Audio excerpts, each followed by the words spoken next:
गीता ज्ञान का आध्यात्मिक रहस्य। द ग्रेट गीता 901 गीता ज्ञान एक मनोयुद्ध या हिंसक युद्ध। पहला और दूसरा अध्याय श्रीमद् भगवद गीता को सर्वशास्त्रमयी शिरोमणि माना गया है, क्योंकि यह भारत का एकमात्र ऐसा धार्मिक पुस्तक है जिसमें भगवानुवाच है, या दूसरे शब्दों में कहें तो श्रीमद् भगवद गीता भगवान द्वारा गाया हुआ मधुर गीत है।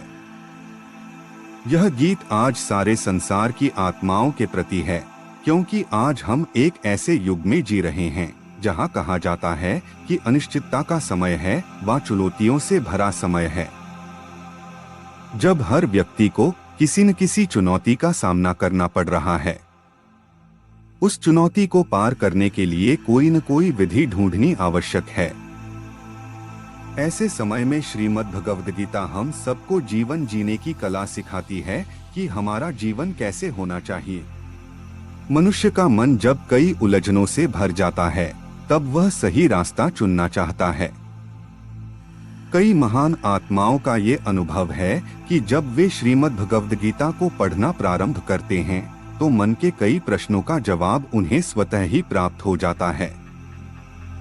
यह गीता ज्ञान मन को शक्ति देने वाला शक्तिशाली टॉनिक है, जिससे व्यक्ति अपनी समर्थि को पुनः प्राप्त कर लेता है।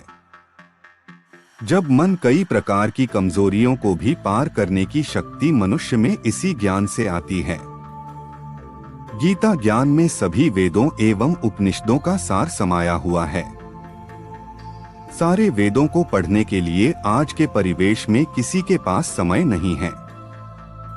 गीता का ज्ञान स्वयं भगवान के श्रीमुख से हम आत्माओं तक पहुंचा है।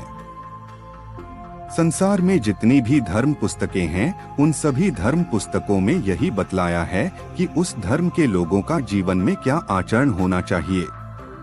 श्रीमद् भगवद गीता में एक भी बार हिंदू शब्द नहीं आया है। कहने का भावार्थ यही है कि यह धर्मशास्त्र संपूर्ण मानव जाति के कल्याण लिए है।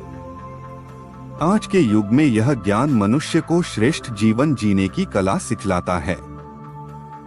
यही कारण है शायद सारे संसार के लोगों ने श्रीमद् भगवद गीता को समझने का प्रयत्न किया है। आश्चर्यजनक बात तो यह है कि संसार में जितनी भाषाओं में अनुवाद हुआ है, उतना किसी भी पुस्तक का नहीं हुआ है। यह एक ऐसी पुस्तक है जिसे लोगों ने समझना चाहा है और उसमें से किसी न किसी प्रकार से अपनी समस्याओं का समाधान प्राप्त किया है, क्योंकि इसमें कई गुह्य रहस्य समाये हुए हैं। जब गुह्य रहस्यों को हम आध्यात्मिकता के आधार से समझते हैं, तब हर बात को यथार्थ रूप से समझने की शक्ति आ जाती है।